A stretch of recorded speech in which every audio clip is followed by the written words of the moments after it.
I'm Doug Doyle with The Art of the Story. Jamila Wignot is an award-winning Brooklyn-based filmmaker. Her most recent work is the twice Emmy-nominated doc series STAX SOULSVILLE, USA, currently streaming on Max. That music was where I wanted to be. I know a place. Tim Stewart and his sister Estelle fell in love with black music. Mrs. Axton began to encourage dancing inside. It was an anomaly.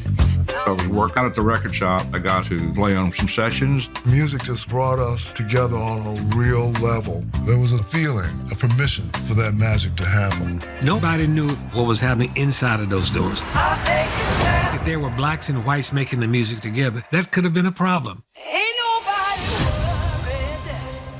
Wignot is the director of the impressive 4-part series about the iconic record label.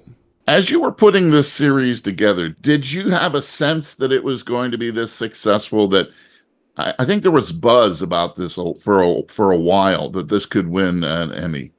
Thank you. I am not a person who counts chickens before they hatch. So no, I didn't know that. I knew what we had was an incredible story with some of the most important and amazing music contributed to this culture.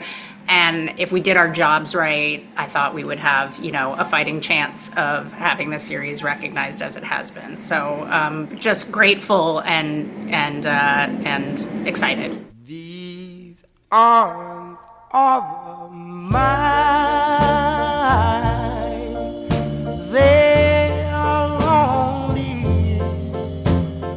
It was your high school boyfriend that introduced you to the sound of Otis Redding.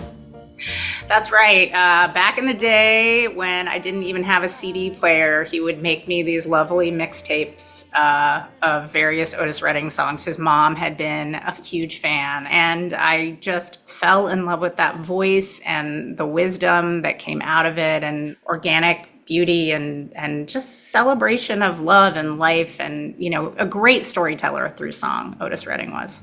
How did you come to the project, STAX SOULSVILLE, USA? Great question. The irony and sort of serendipity continues. So I am great friends with Ezra Edelman, renowned Academy Award-winning documentarian, and he called me up one day and said, "Hey, you want to grab lunch? Let's hang out. We're friends."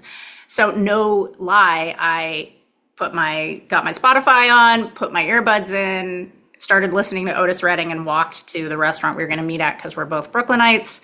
And I sit down at the table and he's like, "Hey, what do you think about making a documentary series about Stax Records?" And I was just like, look what's on my phone right now. The idea that I was going to be able to spend a really considerable amount of time steeped in the sounds and sonic universe of this label was initially the entry point for me. Once I found out the story, I couldn't believe it. You can see my entire interview with Jamila Wignot on the WBGO Facebook page. I'm Doug Doyle, WBGO News.